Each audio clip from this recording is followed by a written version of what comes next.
made Shinitbai as a host.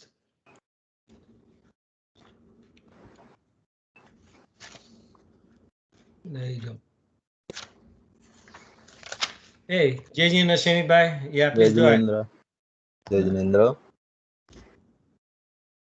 नमो अर्यन्ताणं नमो सिद्धाणं नमो आयर्याणं नमो वज्रायाणं नमो लोये सव्वसाहुणम् एषो पञ्च नमुकारो सव्वपावपणसणो मङ्गलाणं च सव्वेसिं मम वै मङ्गलम् मङ्गलं भगवान् वीरो मङ्गलं गौतमप्रभो मङ्गलं स्थूलिभद्राद्यैनधर्मोऽस्तु मङ्गलम् ओंकार संयुक्तं नित्यं ध्यायन्ति योगिनः कामदं मोक्षदं चैव ओंकाराय नमो नमः। अज्ञानं तिमिरान्धानं ज्ञानाञ्जनशलाकया नेत्रमुन्मीलितं येन तस्मै श्रीगुरवे नमः। सर्वारिष्टप्रणाशाय सर्वाभीष्टार्थदायिने सर्वलब्धिनिधानाय श्रीगौतमस्वामिने नमः। नमो तीर्थस्य बधाने प्रणाम। આપણે આજે ગણધરવાદ કલ્પસૂત્ર અંતર્ગત કલ્પસૂત્રની અંદર ટૂંકાણમાં ગણધરવાદનો પણ વિષય આવે છે। પરમાત્માના કેવળ જ્ઞાનનો દિવસ વૈશાખ સુધી દસમ વૈશાખ વદી દસમા અને એ કેવળ જ્ઞાન થયા પછી પરમાત્મા માટે સમવસરણ રચાયું। પરમાત્માએ દેશના આપવાની શરૂઆત કરી। એ દેશનાની અંદર કોઈ પણ જીવો વીરતીના પરિણામી હતા નહીં। વીરતી લઈ શકે, સર્વ વીરતી લઈ શકે, ચારિત્ર ધર્મ અપનાવી શકે એવા યોગ્ય જીવો એવી કોઈને ભાવના ન થઈ, એટલે એ દેશના નિષ્ફળ ગઈ એમ કહેવાય।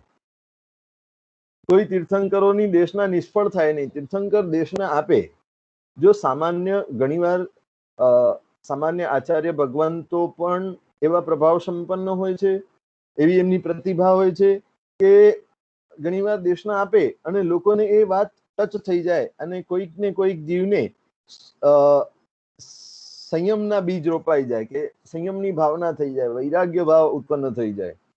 પણ તીર્થંકર જેવા તીર્થંકર માટે તો નિયમ હોય કે કેવળ જ્ઞાન થાય અને દેશના આપવાની શરૂઆત કરે એટલે એ જ દિવસે લોકો પ્રતિબોધ પામે, લોકો સંયમ લેવા માટે તૈયાર થાય અને એવા ગણધર નામ કર્મના ઉદયવાળા જીવો એ દીક્ષા લે એટલે પરમાત્મા એમને ગણધર પદ આપી અને ચતુર્વિધ સંઘ સાથે તીર્થની સ્થાપના કરે। પણ પરમાત્મા મહાવીર દેવનું પહેલું જે સેશન હતું, પરમાત્મા મહાવીર દેવની પહેલી દેશના, એ એમની નિષ્ફળ ગઈ, કોઈએ વીરતી લીધી નહીં, એટલે પરમાત્મા ત્યાંથી વિહાર કરીને નીકળી ગયા। એ બીજા દિવસે વૈશાખ સુધી 11ના દિવસે પરમાત્મા અપાપાપુરીની અંદર પધાર્યા છે, અપાપાપુરી નગરીમાં। અને નગરીની બહાર મહસેન નામનું વન છે। મહસેન વનની અંદર પરમાત્મા માટે સંવત્સરણની રચના થઈ છે। હવે એ મહસેન વનની અંદર શું ઘટનાઓ ઘટી છે, એ સંવત્સરણની અંદર પરમાત્માના બીજા સંવત્સરણની અંદર શું શું ઘટનાઓ ઘટી છે, એ બધું જ આ ગણધરવાદનો વિષય છે। આ ગણધરવાદનું કમ્પાઇલેશન આચાર્ય ભગવાન શ્રી જીનભદ્ર ગણી ક્ષમાશ્રમણ, જીનભદ્ર ગણી ક્ષમાશ્રમણ આ આચાર્ય ભગવંતે વિશેષ આવશ્યક ભાષ્ય નામના આગમ ગ્રંથની અંદર કર્યું છે। વિશેષ આવશ્યક ભાષ્ય અને એની અમુક કડીઓની અંદર આ ગણધરવાદને સમાવવામાં આવે છે। એવી રીતે કલ્પસૂત્રનો પણ એક અંગ આ ગણધરવાદ વિષય છે।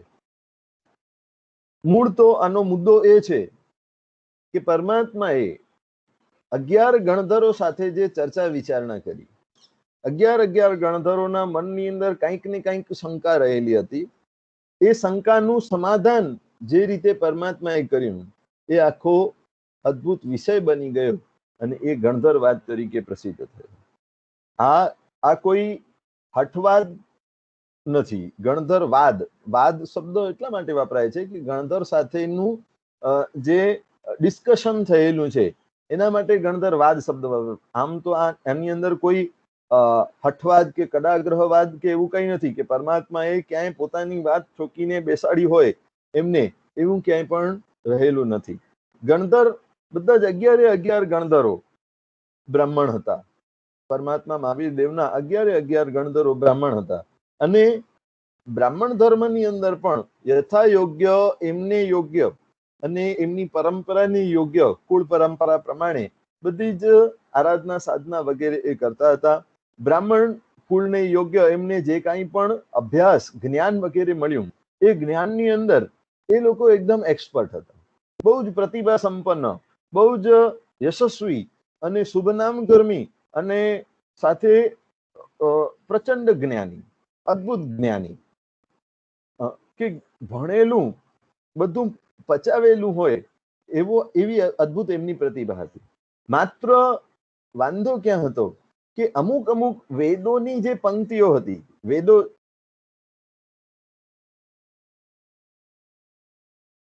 બહુ જ સારી કક્ષાનો હતો, પણ અમુક વેદ પંક્તિઓ નો આધાર લઈ અને એના પોતાની મેળે અર્થ કરી અને એના કારણે જે મૂળભૂત સિદ્ધાંતો છે એ સિદ્ધાંતોની અંદર શંકા કરીને બેસી ગયા હતા.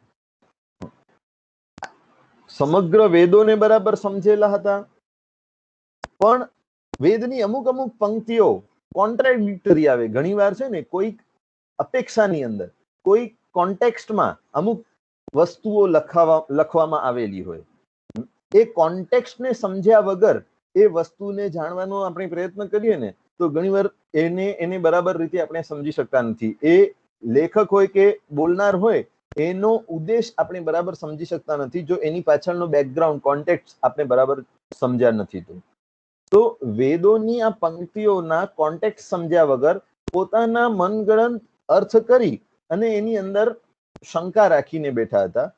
અને પ્રોબ્લેમ એ હતું કે સાથે એમને અભિમાન હતું. બધાને કંઈક ને કંઈક અંશે અભિમાન હતું અને એ અભિમાનના કારણે પોતાને પ્રકાંડ વિદ્વાન અને સર્વજ્ઞાની માનતા હતા કે ભાઈ અમને બધું જ આવડે છે, અમને કોઈને પૂછવાની જરૂર નથી. એટલે મનની અંદર રહી ગયેલી આ શંકાઓ એ હવે કોઈને પૂછવાનો પ્રયત્ન સુદ્ધા પણ કરતા નથી, કોઈની સાથે શેર કરવાનો પણ પ્રયત્ન કરતા નથી. જો ઇન્દ્રભૂતિ, અગ્નિભૂતિ, વાયુભૂતિ 3 સગા ભાઈઓ છે. સગા ભાઈઓ સાથે રહે, સાથે પોતાનું આશ્રમ વગેરે ચલાવે, બધું જ સાથે કરે, પણ એકબીજાની સાથે આ શંકાનું ડિસ્કશન કરવાનો પ્રયત્ન ક્યારે પણ એમને કર્યો નહીં.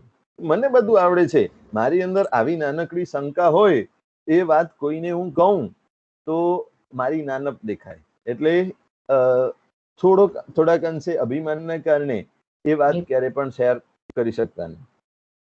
અહીંયા શું થયું, પરમાત્માનું વૈશાખ સુદી દસમના અપાપા નગરીના મહસેન વનની અંદર સમોસરણ રચાયેલું છે.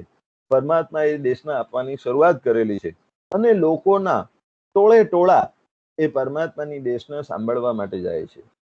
કેમ કે પરમાત્માની દેશના એવી અદ્ભુત કક્ષાની હોય, સાથે અષ્ટમહાપ્રાતિહાર્યો, 34 અતિશયો વગેરે એટલું બધું હોય કે કેટલાક લોકો આપણે કહીએ ને પરમાત્માના જન્માભિષેક માટે જેમ કહેવાય કે હુકમે કે ભક્તિ ભરેવા વળી કેઈક કૌતુક જોવા, નારી મિત્રના પ્રેર્યા આવે કે ઈક પોતાને ભાવે. પૂજાની ઢાળની અંદર કહેવામાં આવ્યું કે ભગવાનનું અભિષેક કરવા માટે અસંખ્ય ઇન્દ્રો આવે છે, પણ કેટલાક ઇન્દ્ર મહારાજાના હુકમના કારણે આવે છે, કેટલાક ઇન્દ્ર મહારાજા પ્રત્યેની ભક્તિ વ્યક્ત કરવા માટે આવે છે,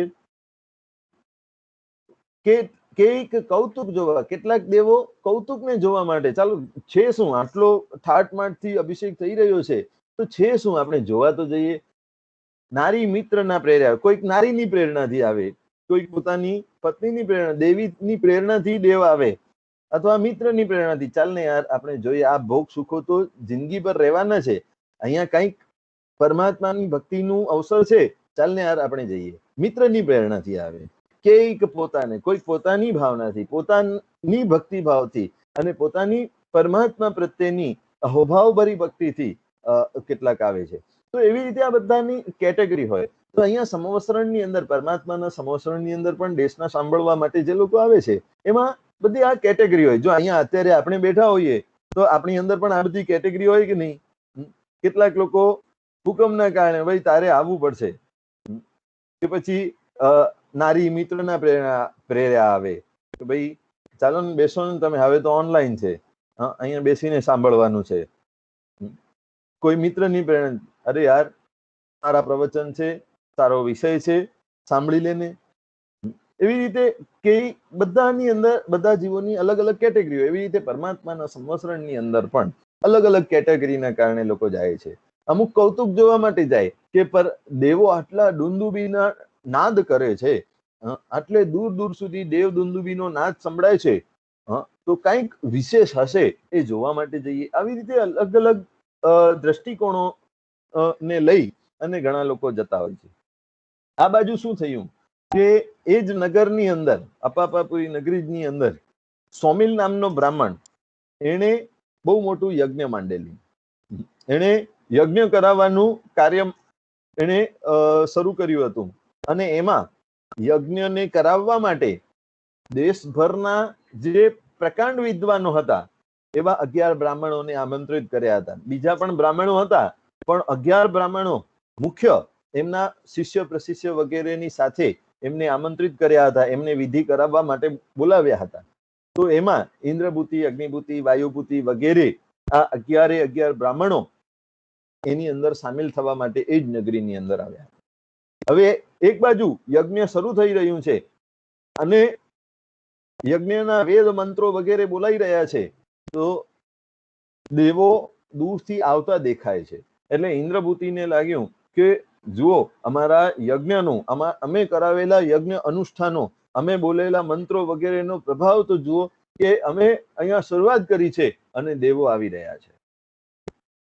એક બાજુથી સમાચાર મળ્યા કે લોકોના ટોળે ટોળા ત્યાં સમોસરણ તરફ જઈ રહ્યા છે.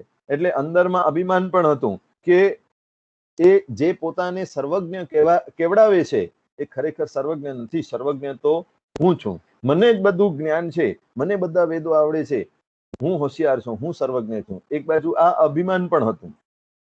દેવો દૂરથી આવતા દેખાયા, પણ એમના યજ્ઞને બાયપાસ કરી અને દેવો સંવત્સરણ તરફ જતા દેખાયા. સંવત્સરણ તરફ દેવો જતા દેખાયા ત્યારે આ ઇન્દ્રભૂતિનું અભિમાન એવો ઉછાળા મારે છે કે ખરેખર લોકો તો અણસમજુ હોય, લોકોને સમજ ન હોય તો જ્યાં વધારે આકર્ષણ દેખાય ત્યાં દોડાદોડી કરે. સાદો સિમ્પલ પ્રવચન હોય, સ્વાધ્યાય હોય તો ઓછા લોકો આવે, અને થોડોક ઠાઠ માઠ આ તે બધું કરેલું હોય.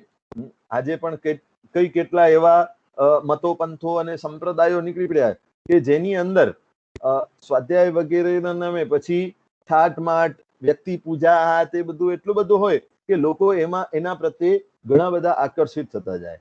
તો ઇન્દ્રભૂતિ કે છે કે ભાઈ લોકો તો સામાન્ય રીતે એવા હોય કે જ્યાં વધારે ઠાઠમાઠ કે કૌતુક હોય ત્યાં જોવા માટે દોડાદોડી કરવાના. પણ આ દેવો પણ ત્યાં જઈ રહ્યા છે. એટલે ખરેખર જે વ્યક્તિ ત્યાં છે ને, જે પોતાને સર્વજ્ઞ કેવડાવે છે, એ ખરેખર ઇન્દ્રજાળીઓ છે. એ ઇન્દ્રજાળીઓ છે, માયાજાળીઓ છે. એટલે લોકોને તો એને ભોળવ્યા છે, પણ દેવોને પણ ભોળવી રહ્યો છે. અભિમાન બોલે છે, ઇન્દ્રભૂતિનું અભિમાન બોલે છે કે જ્ઞાન અહીંયા છે, જ્ઞાન મારી પાસે છે, અને લોકો ત્યાં જઈ રહ્યા છે. મતલબ કે ઓલાએ લોકોને અને સાથે દેવોને પણ એવો આકર્ષિત કરી નાખ્યો છે કે હવે ગાંડા બનીને અહીંયા આવવાના બદલે બધા ત્યાં જઈ રહ્યા છે. તો એમ કરી અને અભિમાનને પુષ્ટ કરે છે. વિચાર કરે છે કે આ એક નગરીની અંદર ક્યારે પણ બે સૂર્ય દેખાય ન દેખાય.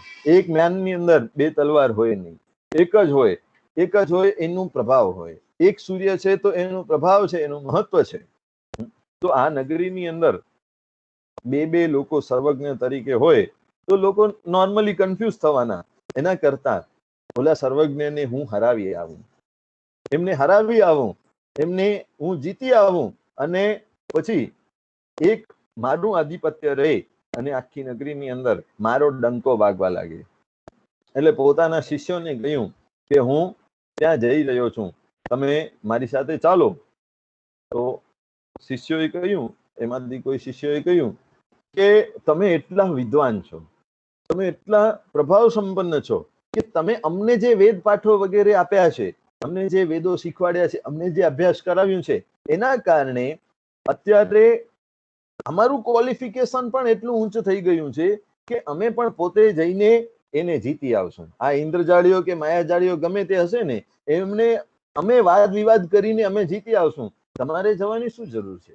એ તો કોઈ નાનકડો સામાન્ય વ્યક્તિ હશે, એને તો અમે જીતી આવશું, અમે જ કાફી છીએ, તમારી જરૂર નથી, તમે કષ્ટ લ્યો નહીં. પણ હજી ઇન્દ્રભૂતિનો અભિમાન પુષ્ટ થાય છે કે ભાઈ ના ના, જો તમે જીતી આવો તો મારી વેલ્યુ શું રહે? જગત આખાને જીતનાર હું કેવી રીતે કહેવાઉં? જગતમાં સર્વશ્રેષ્ઠ એવો હું કેમ કહેવાઉં? એટલે એક અંદરથી અભિમાન ઉછાળા મારતો હતો. ઓલા કે ઇન્દ્રભૂતિ કે ના, મારે જ જવું છે. 500 શિષ્યોને તૈયાર કર્યા અને ત્યાં મહસેન વન તરફ જવા માટે તૈયાર થયા છે. 500 શિષ્યો એમની વાવા વાવા કરતા જાય છે. આખે રસ્તે એમનો જય જયકાર જય જયકાર જય જયકાર કરીને સરસ્વતી, કંઠાભરણ વગેરે શબ્દો એમના માટે, ઇન્દ્રભૂતિ માટે ઉપયોગ કરતા કરતા એ મહસેન વન તરફ જઈ રહ્યા છે. અભિમાનને પુષ્ટ કરતા કરતા જાય છે કે હું હમણાં જ એને જીતવું કોઈ મોટી વાત નથી. એક ચપટીની અંદર, આ તો મચ્છર છે, મચ્છર, એક ચપટીની અંદર એને જીતી લઈશ, એવો અભિમાન પુષ્ટ કરતા કરતા ઇન્દ્રભૂતિ જઈ રહ્યા છે. વિચાર કરો, પરમાત્માની સામે આવનાર વ્યક્તિ કેટલો અભિમાન પુષ્ટ કરીને આવી રહ્યો છે, અને પછીથી એના જીવનની અંદર પરિવર્તન કેટલું થયું કે વિનયના શિખર ઉપર એ વ્યક્તિ ચડી ગયો છે. પરમાત્માનો પ્રભાવ કેવો છે? અભિમાનના શિખર ઉપર ચડેલો વ્યક્તિ સામે આવે છે અને એને અભિમાનના શિખરેથી ઉતારી અને વિનયના શિખર સુધી પરમાત્માએ પહોંચાડી દીધું. વિનયની અંદર પણ શિખર પર પહોંચેલા આ ઇન્દ્રભૂતિ ગૌતમ છે. એટલે અભિમાનનો શિખર, એના પરથી પહેલા ઉતરવું એ અત્યંત આવશ્યક છે. એના વગર વિનયના શિખર ઉપર ચડી શકાશે. અહીંયા અભિમાન લઈને આવ્યા છે અને લેતા લેતા આગળ વધ્યા. સંવત્સરણ પાસે પહોંચ્યા અને સંવત્સરણ અભિમાનમાં ચડવા લાગ્યા કે હમણાં જ હું એને જીતી લઉં. એક જુસ્સો છે, એક જોશ છે કે ના, હું એને હમણાં જ જીતી લઈશ. એ જુસ્સો લઈને પરમાત્માની સમક્ષ ગયેલા છે. સંવત્સરણ ચડી રહ્યા છે અને ત્યાં જ પરમાત્માએ મીઠો અવકાર આપ્યો. હે ગૌતમ ગોત્રીય ઇન્દ્રભૂતિ, તમે અહીંયા સુખપૂર્વક આવ્યા ને. પરમાત્માએ કેવો વાત્સલ્ય આપ્યો. ભાઈ, હે ગૌતમ ગોત્રીય ઇન્દ્રભૂતિ, તમે અહીંયા સુખપૂર્વ આવ્યા ને. જો ઇન્દ્રભૂતિ છે, ઇન્દ્રભૂતિ એમનું નામ છે અને ગૌતમ એમનું સરનેમ છે. શું છે? ગૌતમ ગોત્ર છે, ગૌતમ એમનું સરનેમ છે. એટલે આપણે ગૌતમ સ્વામી કહીએ છીએ, વાસ્તવમાં આપણે એમને જેમ શ્રેણિક ગાલા, તો ગાલા એ સરનેમ. તો કોઈક આદરપૂર્વક કોઈ શું બોલાવે? હલો મિસ્ટર ગાલા. તો એવી રીતે સરનેમને આપણે ઓળખીએ છીએ, બોલાવીએ છીએ. વાસ્તવમાં ઇન્દ્રભૂતિ ગૌતમ છે, અગ્નિભૂતિ ગૌતમ છે, વાયુભૂતિ ગૌતમ છે. આ ગૌતમ ગોત્ર છે અને ઇન્દ્રભૂતિ નામ છે. તો પરમાત્માએ ગોત્ર સહિત આમને બોલાવ્યા અને ખૂબ જ વાત્સલ્યપૂર્વક એમને બોલાવ્યા છે. હે ગૌતમ ગોત્રીય ઇન્દ્રભૂતિ, તમે અહીંયા સુખપૂર્વક આવ્યા ને. આવતા કોઈ કષ્ટ નથી થયું ને. તો ત્યાં ઇન્દ્રભૂતિનો અહંકાર છે એ અડધો તો પીગળી ગયો. કોઈ ગુસ્સે થઈને, કોઈ જોશમાં આવીને, કોઈ અહંકાર લઈને તમારી સામે થવા આવે અને વાત્સલ્યના 2 શબ્દો તમે એની ઉપર છાંટો, તો ઓટોમેટિકલી એનો ગુસ્સો શાંત થઈ જવાનો.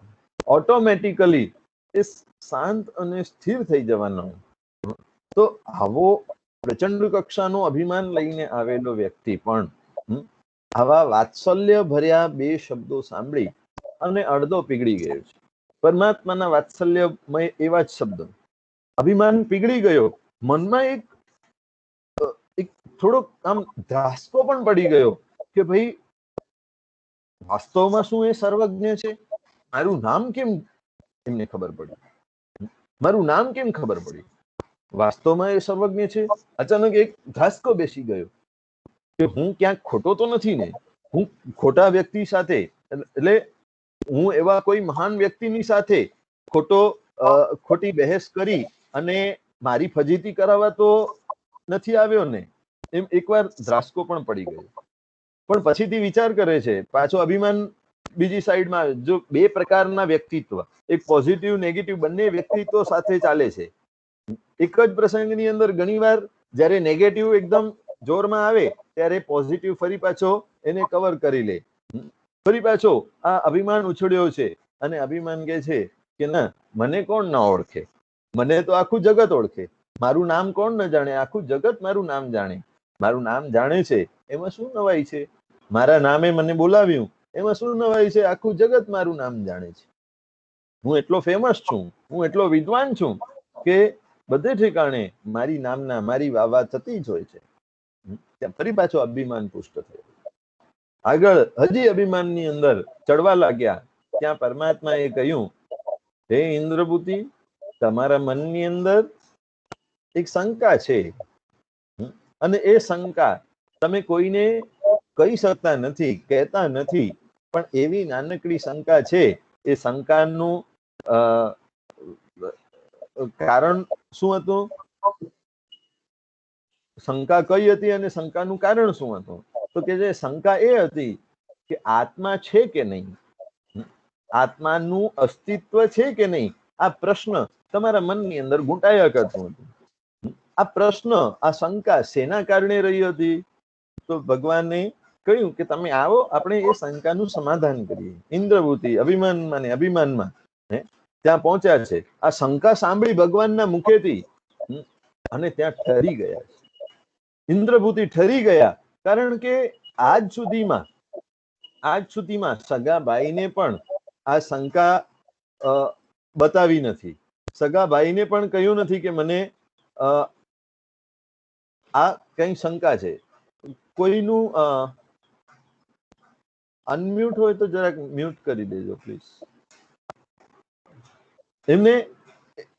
એમને અચાનકથી ખ્યાલ આવ્યો કે આજ સુધીમાં આ શંકા મેં કોઈની સામે પ્રગટ કરી નથી. મારા ભાઈઓને સુદ્ધા પણ કહ્યું નથી કે મને આ બાબતની અંદર શંકા છે.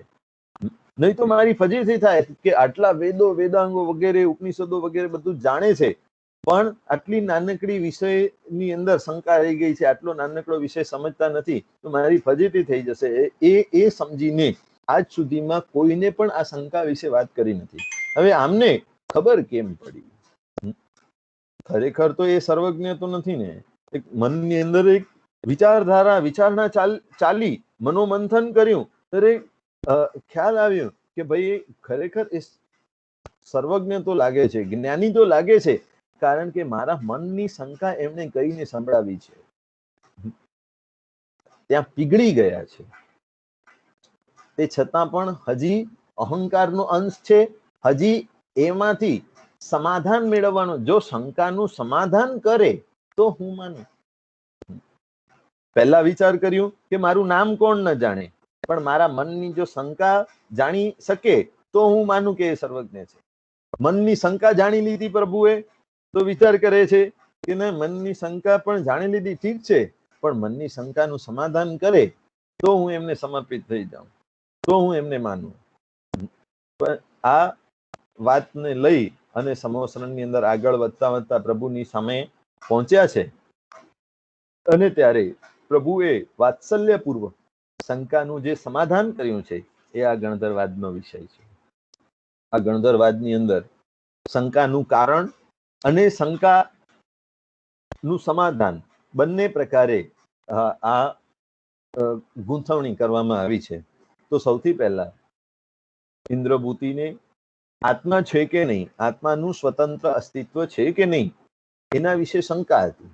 એ શંકાનું કારણ પરમાત્માએ બતાવ્યું કે હે ઇન્દ્રભૂતિ ગૌતમ, તમારી આ શંકાની પાછળ કારણ શું છે કે તમે વેદ ભણ્યા, પણ વેદના બે જુદા જુદા વેદો હોય અને જુદા જુદી અપેક્ષાઓની અંદર, કોન્ટેક્સ્ટની અંદર વાતો લખાયેલી હોય, તો વેદના બે જુદા જુદા વાક્યો કોન્ટ્રાડિક્ટરી આવતા હતા અને એના કારણે તમને શંકા થઈ. કયા વાક્યો હતા?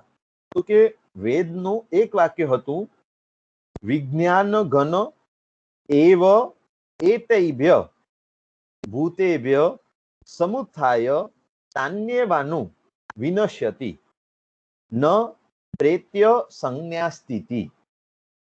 એટલે આ વાક્યથી તમે એવું સમજ્યા હતા કે વિજ્ઞાન ઘન એવૈતેભ્ય ભૂતેભ્ય, એટલે વિજ્ઞાન ઘન એવો આ આત્મા, આ ચેતના, આ પૃથ્વી આદિ 5 ભૂતોમાંથી એવૈતેભ્ય ભૂતેભ્ય, ભૂતેભ્ય એટલે પંચ મહાભૂતો, પૃથ્વી, પાણી, અગ્નિ, વાયુ અને આકાશ, આ જે 5 મહાભૂતો છે, 5 તત્વો છે, 5 એલિમેન્ટ્સ છે, જેનાથી શરીર આદિ બધું બને છે, જે પણ પૂતગલ છે એ 5 તત્વમય છે, એવું બધા માને છે. તો આ 5 ભૂતોમાંથી આત્મા ઉત્પન્ન થાય છે. એનો અર્થ તમે એવી રીતે કર્યો કે આ આત્મા, વિજ્ઞાન ઘન એવો આ આત્મા આ 5 તત્વોમાંથી ઉત્પન્ન થાય છે. અને પછી શું થાય છે? ઉત્પન્ન થઈને તાન્યેવાનું વિનશ્યતિ, એટલે 5 ભૂતોના વિખરતાની સાથે 5 ભૂતો વિખરાય એટલે ત્યાં એ વિનાશ પામે છે. એટલે આત્મા શબ્દ એવું એમની મનમાં બેસતું, મગજમાં બેસતું નથી, પણ 5 મહાભૂતો ભેગા થાય ત્યાં કંઈક ચૈતન્ય જેવું ઉત્પન્ન થાય છે કે જેની અંદર ચેતના શક્તિ છે, કે જે જીવંત વ્યક્તિ જેવું કાર્ય કરી શકે છે. અને 5 મહાભૂતો વિનાશ પામે એટલે એ ચૈતન્ય શક્તિ જતી રહે છે. એટલે ચૈતન્યને સેપરેટ આઈડેન્ટિટી તરીકે સ્વીકાર કરતા નથી, પણ ચૈતન્ય એ 5 મહાભૂતો ભેગા થાય અને એવું આ શરીર બને તો એની અંદર પ્રાણ તત્વ જેવું કંઈક આવી જાય, કોઈ અદૃશ્ય શક્તિ એક આવી જાય અને પછી 5 તત્વો વિખેરાય એટલે આ શક્તિ જતી રહે. તો આત્મા જેવી કોઈ વસ્તુનું સેપરેટ સ્થાન નથી, સેપરેટ એની આઈડેન્ટિટી નથી કે ભાઈ જે કાયમ માટે સદા શાશ્વત છે, એક ભવથી બીજા ભવમાં જાય છે અને જે આ પંચ મહાભૂતમય શરીરને ચલાવવાનું કાર્ય કરે છે, કે જે કંઈ પણ આત્માનું જે સેપરેટ ગુણધર્મો, સેપરેટ આઈડેન્ટિટી, એને તમે સ્વીકાર કરતા નથી. આ 5 મહાભૂતો ભેગા થાય ને એક ઉર્જા, એક શક્તિ થાય, જેનાથી આ જીવન વગેરે ચાલે અને પછી 5 મહાભૂતો વિખેરાય એટલે આ બધું જતું રહે. એટલે આ ચૈતન્યની જે ઉર્જા છે એ પણ વિનાશ પામી જાય એવું તમે માનો છો. બીજે ક્યાંય એટલે ચેતના નષ્ટ થઈ જાય એવું તમે માનો છો. તો આ વેદ વાક્યનો અર્થ તમે એવી રીતે કર્યું છે. બીજી બાજુ બીજો એક વેદ વાક્ય તમારા વાંચવામાં આવ્યું કે એ વાક્યની અંદર લખેલું હતું કે સ્વર્ગ કામોગ્નિહોત્રમ જુહુયાત, સ્વર્ગ કામો અગ્નિહોત્રમ જુહુયાત, એટલે જો તમારે સ્વર્ગ મેળવવું હોય, સ્વર્ગમાં જવું હોય તો તમારે અગ્નિહોત્ર યજ્ઞ કરવું. એ વેદોની અંદર કે એ વેદ પાઠી જે પણ વેદ પરંપરાના જે લોકો હોય એમની અંદર અગ્નિહોત્ર યજ્ઞનું બહુ મહત્વ છે. જેમ આપણા એક મોટા મોટા અનુષ્ઠાનો હોય એવી રીતે એમના યજ્ઞ વગેરેના પ્રકાર હોય. એમાં સર્વોત્કૃષ્ટ યજ્ઞ, સારામાં સારું યજ્ઞ એટલે આ અગ્નિહોત્ર યજ્ઞ. અને એમનું માનવું એવું છે કે જેને સ્વર્ગ મેળવવું હોય, સ્વર્ગમાં જવું હોય, એને અગ્નિહોત્ર યજ્ઞ અવશ્ય કરવું. તો વેદ વાક્ય તમે આ પણ વાંચ્યું કે અગ્નિહોત્ર યજ્ઞ કરવાથી સ્વર્ગમાં જવાય. તો જો પંચ મહાભૂત ભેગા થાય અને એક ઉર્જા ઉત્પન્ન થાય અને પંચ મહાભૂત વિખેરાઈ જાય એટલે ઉર્જા નાશ પામે, તો પછી સ્વર્ગમાં જાય છે કોણ? સ્વર્ગમાં કોણ જાય? અગ્નિહોત્ર યજ્ઞ તમે કર્યું, આ ભવની અંદર તમે આ દેહધારી તમે અહીંયા અગ્નિહોત્ર યજ્ઞ કર્યું, હવે મૃત્યુ પામતાની સાથે તમારું દેહ તો અહીંયા પડ્યો રહેવાનો, લોકો એને બાળી નાખવાના, તો પછી સ્વર્ગમાં કોણ જાય છે? આ બે કોન્ટ્રાડિક્ટરી વાક્યો આવ્યા. એક વાક્યમાં એવો તમે અર્થ કર્યો કે અહીંયા જ પ્રચંડ શક્તિ ઉત્પન્ન થાય છે અને અહીંયા જ વિનાશ પામે છે, અને બીજી બાજુ વાંચ્યું કે અહીંયા ઉત્પન્ન થયેલા આપણે જો અગ્નિહોત્રાદિ યજ્ઞ વગેરે કરીએ તો આપણે સ્વર્ગમાં જઈએ. તો સ્વર્ગમાં આ શરીર લઈને તો જવાતું નથી, આ શરીર તો અહીંયા જ મૂકી જવાય છે, તો પછી સ્વર્ગમાં જાય છે કોણ? આવી રીતે બે ઓપોઝિટ કોન્ટ્રાડિક્ટરી વાક્યો સાંભળી અને તમને આત્મા વિશે શંકા થઈ છે કે આત્મા છે કે નહીં, આત્મા જેવી વસ્તુ કઈ છે કે નહીં, એના વિશે શંકા તમારા મનની અંદર બેસી ગઈ છે, સ્થિર થઈ ગઈ છે આ બે વાક્યોના કારણે. જો આખા વેદો ભણેલા છે, વેદોના અર્થો વગેરે બધા બરાબર રીતે કરેલા છે, બરાબર સમજ્યા પણ છે, પણ ઘણીવાર એવું થાય કે એક બે વાક્યો ન સમજાય ને, અને એ એક બે વાક્યો જો ગુરુગમથી, ગુરુ પાસેથી કે કોઈ જ્ઞાની પાસેથી જો સમજવામાં ના આવે, જો યોગ્ય અર્થ કરવામાં ના આવે, તો એ એક બે વાક્યોને લઈ અને આખી જુદી પરંપરા કહો કે જુદો એક આયામ કહી દો, અને જુદો એક આખો સમજો પંથ પણ એના ઉપરથી નીકળી શકે અને જુદો અર્થ લઈ અને મિથ્યાત્વ સુધી પણ પહોંચી જાય. એટલા માટે જો જૈન શાસનની અંદર જ્ઞાન કેવું જોઈએ, તો કે સમ્યક જ્ઞાન. સમ્યક જ્ઞાન એટલે શું? કે આત્માનું સમ્યક ઉત્થાન કરાવનારું જે જ્ઞાન છે એ સમ્યક જ્ઞાન કહેવાય. અને એ સમ્યક જ્ઞાન ક્યારે થાય? જ્ઞાન એ સમ્યક ક્યારે થાય? તો કે જ્યારે સમ્યક્ત્વની હાજરી હોય તો જ જ્ઞાન સમ્યક થાય. સમ્યક દર્શન હોય તો જ જ્ઞાન સમ્યક થાય, નહીં તો ત્યાં સુધી ભણાયેલું 9 પૂર્વ સુધીનું જ્ઞાન પણ કેવું છે? તો કે અજ્ઞાન જ છે. સમકિત વીણ નવ પૂરવી અજ્ઞાની કહેવાય, સમકિત વીણ સંસારમાં અરહો પરહો અથડાય. નવપતજીની પૂજાની અંદર વાત આવી. સમકિતનું મહત્વ શું? સમકિત વીણ નવ પૂર્વી, 9 પૂર્વ સુધીનો અભ્યાસ કરી જાઓ, ભણી જાઓ, ભણો ગોખો અને એકદમ પ્રકાંડ વિદ્વાન બની જાઓ. પણ જો સમકિત નથી, જો સાચી દ્રષ્ટિ નથી, જો સમ્યક દર્શન નથી, તો એ ભણેલું બધું જ જ્ઞાન એક વિજ્ઞાન બનીને રહે છે, પણ સમ્યક જ્ઞાન બનતું નથી. જો જ્ઞાન અને માહિતીનું ડિફરન્સ શું? તો તમે ઓર્લેન્ડોની અંદર, ઓર્લેન્ડોમાં જે તમારી કાઉન્ટી હોય એની જે લાઇબ્રેરી હોય, લાઇબ્રેરીમાં તમે ગયા અને લાઇબ્રેરીની અંદર જેટલા પણ પુસ્તકો હતા, લાઇબ્રેરીની જેટલા પણ પુસ્તકો હોય બધા જ પુસ્તકો એક પછી એક વાંચીને બધા જ પુસ્તકો ખતમ કરી દીધા, તો તમે જ્ઞાની થઈ ગયા. જ્ઞાનની વ્યાખ્યા શું? જ્ઞાનની પરિભાષા શું? જ્ઞાન માટે એમ કહેવાય કે પૂર્વ ક્રોડ વર્ષે અજ્ઞાની જે દુષ્કર્મો ટાળે, જ્ઞાની શ્વાસો શ્વાસે તેટલા દુષ્કર્મોને બાળે રે. જે અજ્ઞાની જીવ પૂર્વ ક્રોડ વર્ષો સુધી તપ જપ સાધના અનુષ્ઠાનો વગેરે બધું જ કર્યા પછી પણ જેટલા કર્મોને બાળતો નથી, એટલા કર્મો જ્ઞાની વ્યક્તિ પ્રત્યેક શ્વાસોશ્વાસની અંદર બાળે છે. તે જ્ઞાન કેવું જ્ઞાન? કયું જ્ઞાન અને કેટલું જ્ઞાન? વર્ષોથી આપણે સાંભળીએ છીએ, ભણીએ છીએ, બધું કરીએ છીએ. કઈ કેટલાય વિષયો સાંભળ્યા, કઈ કેટલાય ગ્રંથો વાંચ્યા, કઈ કેટલું જ્ઞાન ભણવાનું પ્રયત્ન કર્યું, તો સમ્યક જ્ઞાન શું? જો જ્ઞાનના પ્રકાર છે શ્રુત જ્ઞાન, ચિંતન જ્ઞાન અને અનુભવ જ્ઞાન. શ્રુત જ્ઞાન, ચિંતન જ્ઞાન અને અનુભવ જ્ઞાન.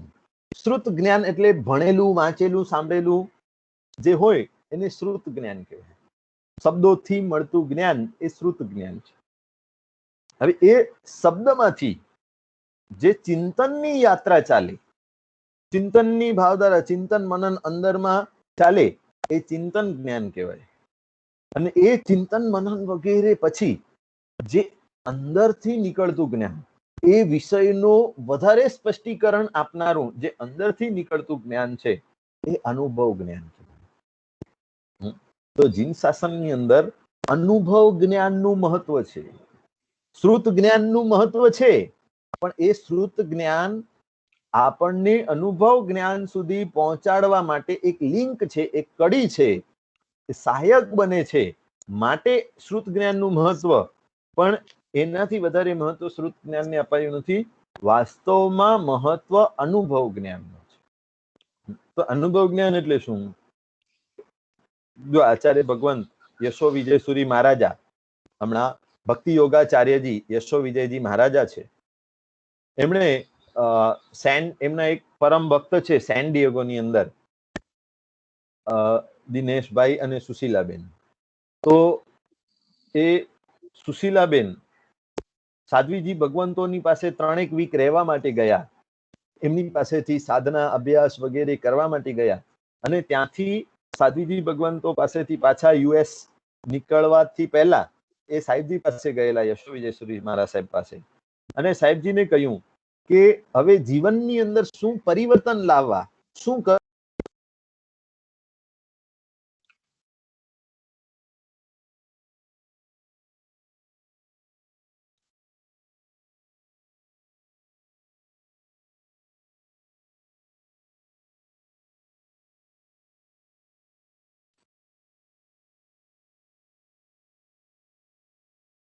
અવાજ આવે છે બરાબર? નહીં, હમણાં બંધ થયું હતું શ્રેણિકભાઈ, હવે આવે છે. એક મિનિટ.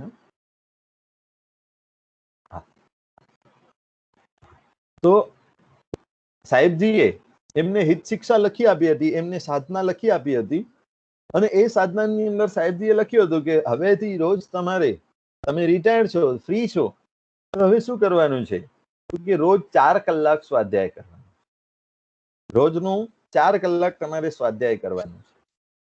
તો સ્વાધ્યાયમાં શું કરવાનું છે? સ્વાધ્યાયમાં શું કરવાનું છે? સાહેબજીને પ્રશ્ન કર્યો, તો સાહેબજીએ કહ્યું કે એ 4 કલાકના સ્વાધ્યાયની અંદર તમારે એક પેરેગ્રાફ વાંચવાનું છે. કેટલો? એક જ પેરેગ્રાફ વાંચવાનું છે.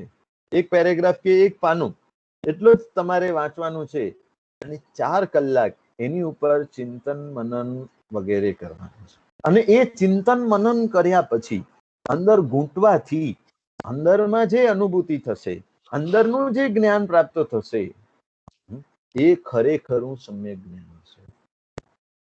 તો અહીંયા ગુરુ પાસેથી મેળવેલા જ્ઞાનનું, સમ્યક્ત્વ સાથે મેળવેલા જ્ઞાનનું મહત્વ આપણને જાણવા મળે છે. અહીંયા આ ઇન્દ્રભૂતિ એ કોઈ ગુરુની પાસે ભણતા નથી, પોતાને જ સર્વજ્ઞ માને છે, એટલે પોતાની જાતે વેદોના અર્થ કરે છે, અને એ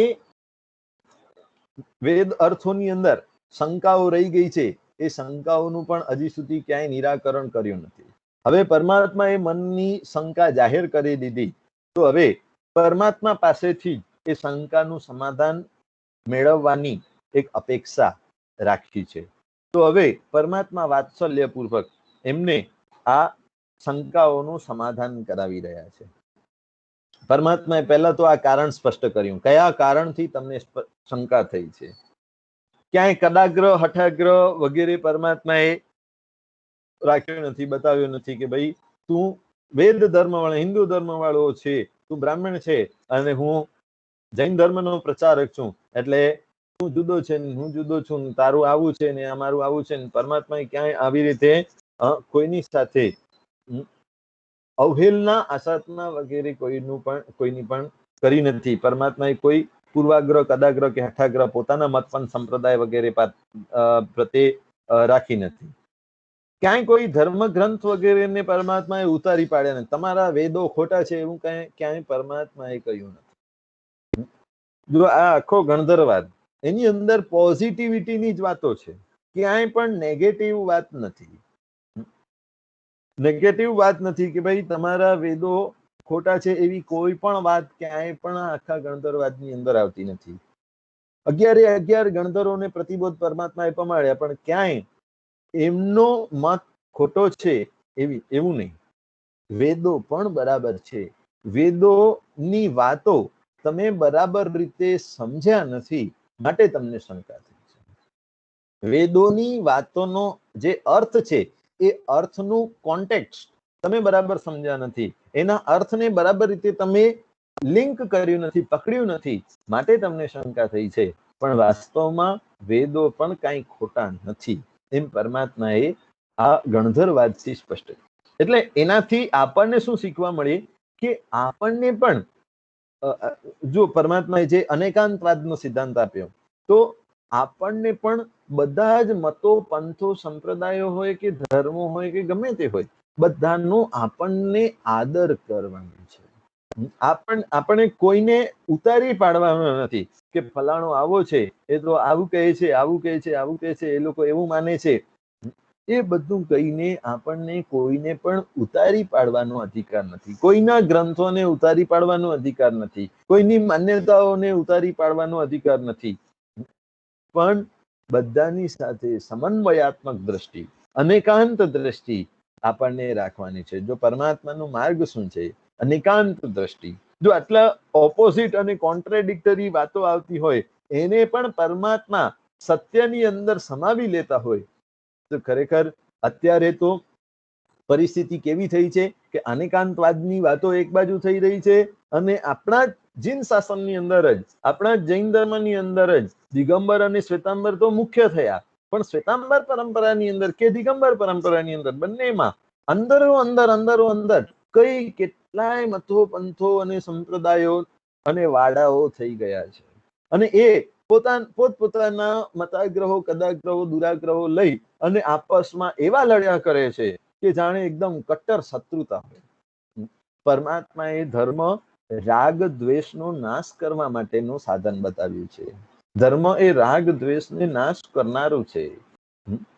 પણ અહીંયા આપણે એ જ ધર્મના નામે જો રાગ દ્વેષને વધારતા હોઈએ, એ જ ધર્મના નામે પોતાનો ઝંડો ફરકાવી અને બીજાનો ઝંડો નીચે ઉતારવા માટેનો આપણે પ્રયત્ન કરતા હોઈએ, તો પરમાત્માના સિદ્ધાંતોથી આપણે કેટલું વિરુદ્ધ ચાલી રહ્યા છીએ.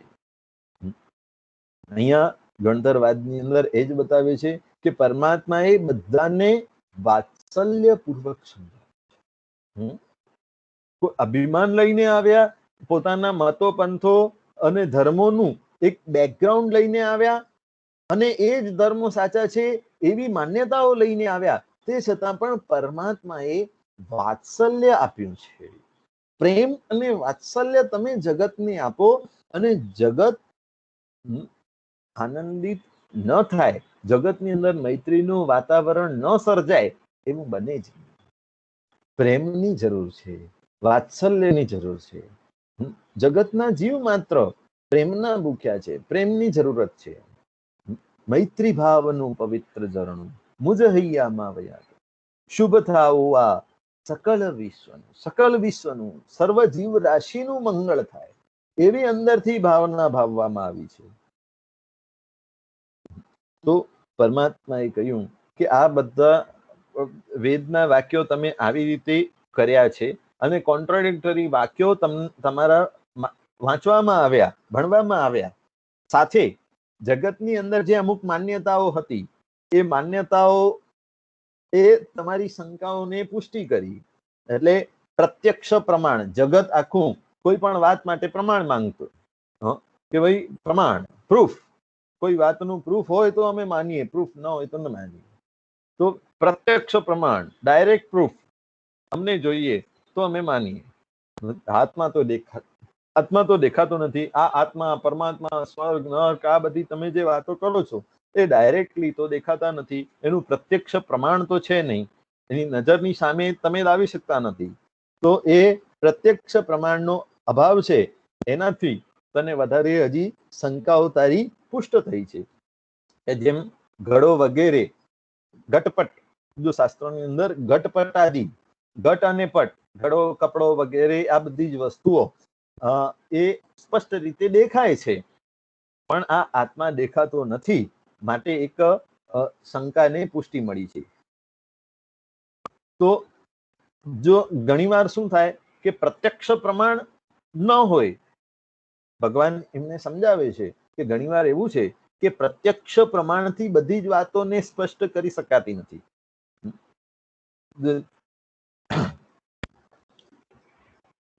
પ્રત્યક્ષ પ્રમાણથી બધી જ વાતો સ્પષ્ટ થતી નથી. ઘણીવાર અનુમાન પ્રમાણનો ઉપયોગ પણ કરવામાં આવે છે કે ભાઈ અહીંયા આપણે બેઠા હોઈએ અને દૂર દૂરથી જે આપણને એકદમ સ્પષ્ટ દેખાતું ન હોય પણ દૂર દૂરથી તમને ધુમાડાઓ દેખાય, બહુ વધારે ધુમાડાઓ નીકળતા હોય એવું તમને દૂર દૂર દૂર દૂર દેખાય, તો તમે એક અનુમાન પ્રમાણનો ઉપયોગ કરી અને એક અનુમાન લગાડો કે ખરેખર ત્યાં ક્યાંક આગ લાગી હશે, ત્યાં ક્યાંક આગ લાગી હશે કે ભાઈ આ આગ લાગવાના કારણે જ આટલા વધારે ધુમાડા દેખાય છે. હજી આગ તમે જોઈ નથી, સ્પષ્ટ રીતે પ્રત્યક્ષ રીતે તમને આગ દેખાઈ નથી, તે છતાં પણ તમે એ આગના કાર્ય દ્વારા, આગનું કાર્ય શું?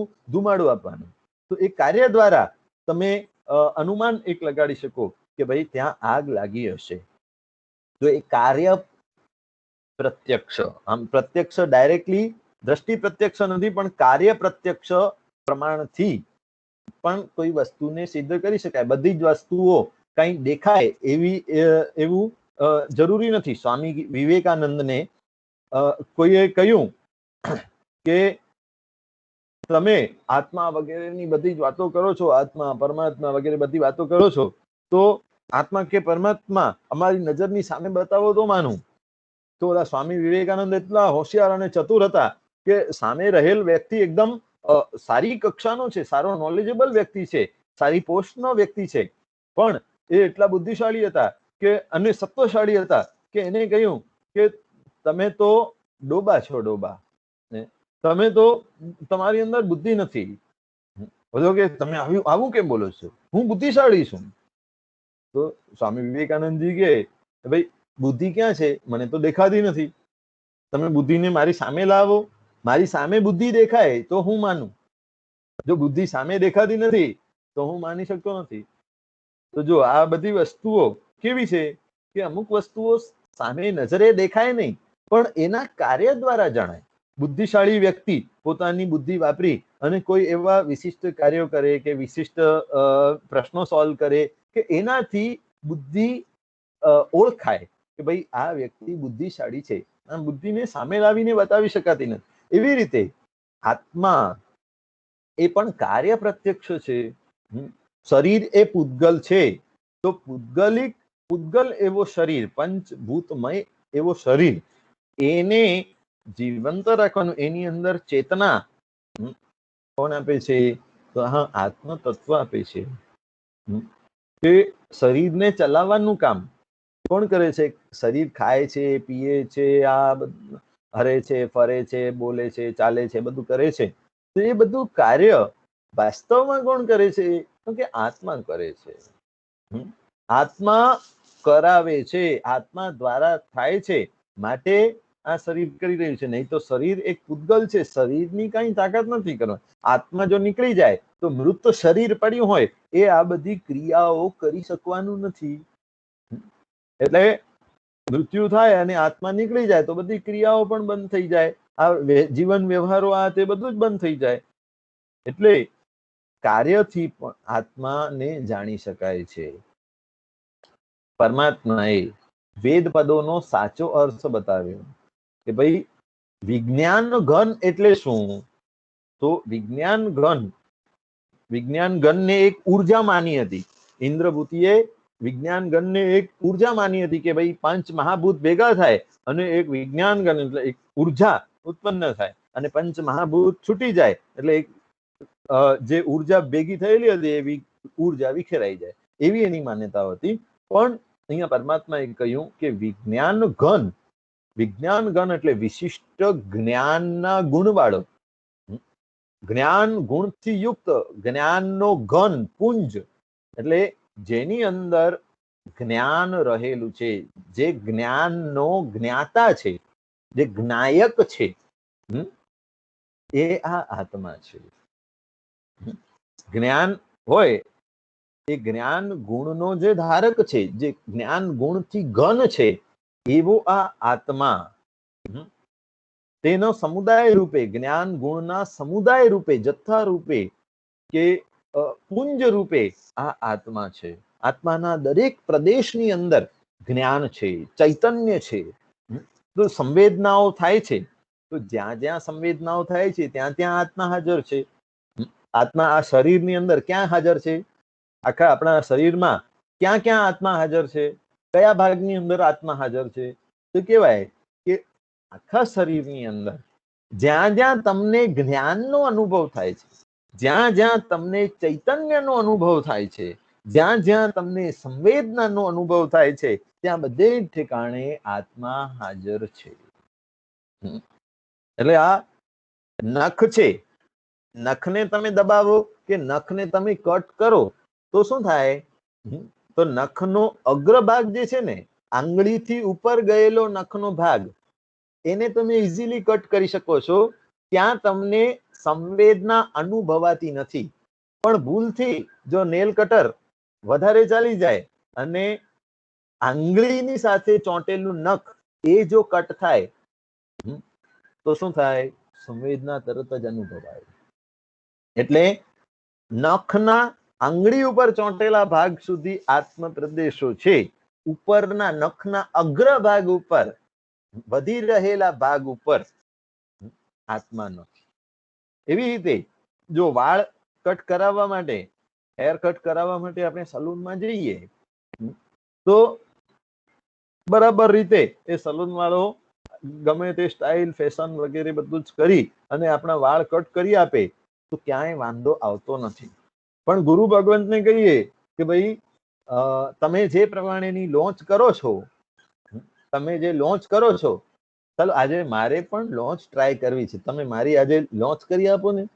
અને ગુરુ ભગવાન જો સ્ટાર્ટ કરે તો હજી અમુક ભાગના વાળ કાઢે ને, એક થોડોક હિસ્સો કાઢે ને, ત્યાં તો થાકી જઈએ કે ભાઈ ના ના મારે હવે નથી કરવું, મારાથી સહન થતું નથી.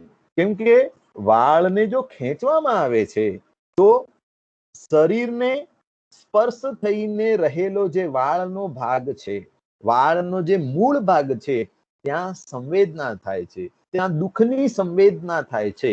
માટે ત્યાં આત્મા હાજર છે. વાળના મૂળમાં આત્મા હાજર છે. વાળના અગ્રભાગની ઉપર કોઈ સંવેદના થતી નથી, મતલબ કે ત્યાં આત્મા હાજર નથી. એવી રીતે આ શરીરના પોલાણો વગેરેની અંદર આત્મા હાજર નથી. પણ જ્યાં જ્યાં શરીરનો એવો ભાગ છે, જ્યાં જ્યાં સંવેદના થાય છે, તો ત્યાં ત્યાં આત્માના પ્રદેશો અવશ્યમેવ હાજર છે ને છે. તો પરમાત્માએ શું કહ્યું? વિજ્ઞાન ગણ એટલે આ સંવેદનાનો જથ્થો છે. સંવેદનાના જથ્થામય આ આત્મા છે. કે ખાલી એવો એક આત્મા નથી, એટલે આત્માનો કોઈ એક પ્રદેશ નથી કે તમારા હાર્ટની અંદર જ રહે છે, બીજે ક્યાંય પણ રહેતો નથી, પણ સર્વત્ર અને સર્વવ્યાપી આ આત્મા છે. આખા શરીરમાં વ્યાપ્ત થઈ જાય છે. એટલે કીડીના શરીરમાં જાય તો કીડીના શરીર જેવડો બની જાય છે, હાથીના શરીરમાં જાય તો હાથીના શરીર જેવો બની જાય છે. ફ્લેક્સિબલ છે. આત્માના પ્રદેશો કેવા છે કે ફ્લેક્સિબલ છે. આત્માના અસંખ્ય પ્રદેશો સંકોચાઈ જાય કે એક્સપાન્ડ થઈ જાય, પણ દરેકે દરેક ઠેકાણે સંવેદન શક્તિ એ આત્માનું જ કામ છે, એ શરીરનું કામ નથી. પંચ મહાભૂતો ભેગા થાય તો પણ એ સંવેદના નથી આપી શકતા. પંચ મહાભૂતો ભેગા થાય તો એક સંવેદનાની શક્તિ છે, જ્ઞાનની શક્તિ એ એમની અંદર ખીલી શકતી નથી. જો પંચ મહાભૂતોમાં શરીર તો મૃત વ્યક્તિમાં પણ છે, મરદામાં પણ છે, પણ એની અંદર સંવેદના નથી. એને તમે બાંધો છો, એને તમે બાળો છો, બધું કરીએ તો પણ એને કોઈ પણ પ્રકારની સંવેદના થતી નથી. તો જે સંવેદના, જે જ્ઞાન છે, એ કોનું લક્ષણ છે? તો કે આ આત્માનું લક્ષણ છે. એ વૈ તે બે ભૂતેભ્ય સમુત્થાય, એટલે 5 તત્વોથી ઉત્પન્ન થયેલા પદાર્થોના તદાકાર ઉપયોગાત્મક આત્મા બને છે. એટલે અહીંયા શું કહેવામાં આવે છે કે ઉપયોગાત્મક આત્મા બને છે. એટલે 5 મહાભૂતોથી જે ઉત્પન્ન થયેલું શરીર છે એ શરીરમય આત્મા બને છે. એટલે શરીર પ્રમાણ આત્મા બની જાય છે.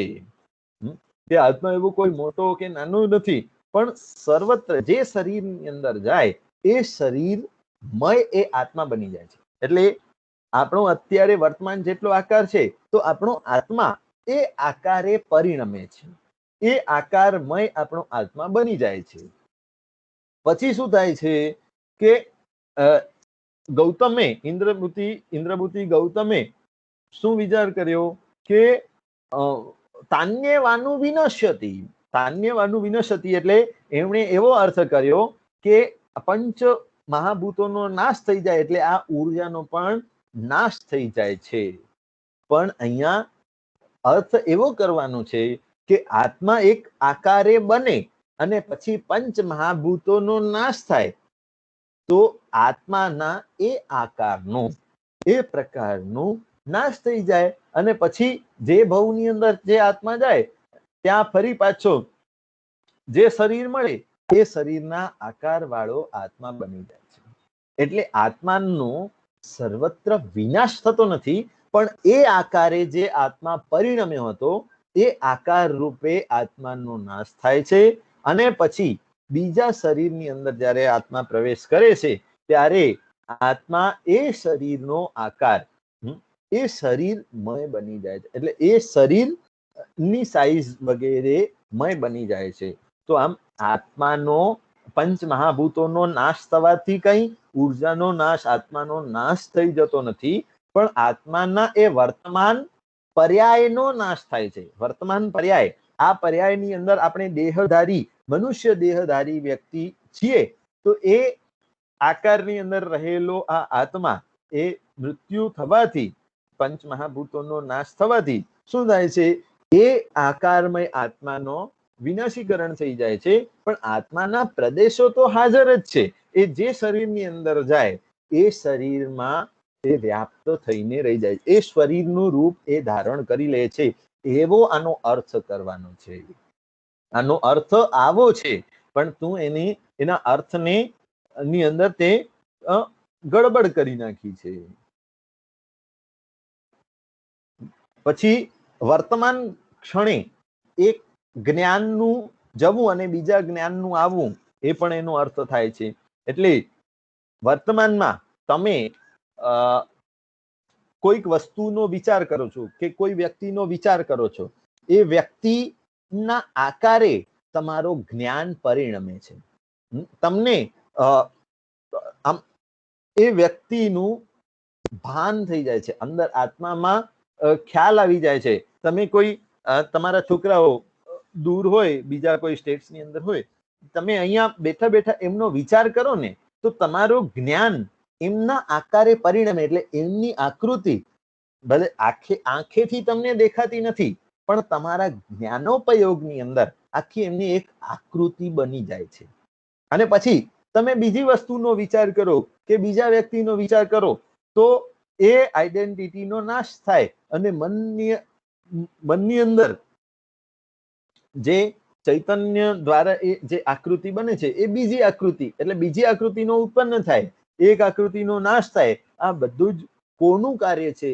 તો જ્ઞાનોપયોગ, દર્શનોપયોગ, જ્ઞાનોપયોગ, આ બધું આ કાર્ય કરી રહ્યા છે.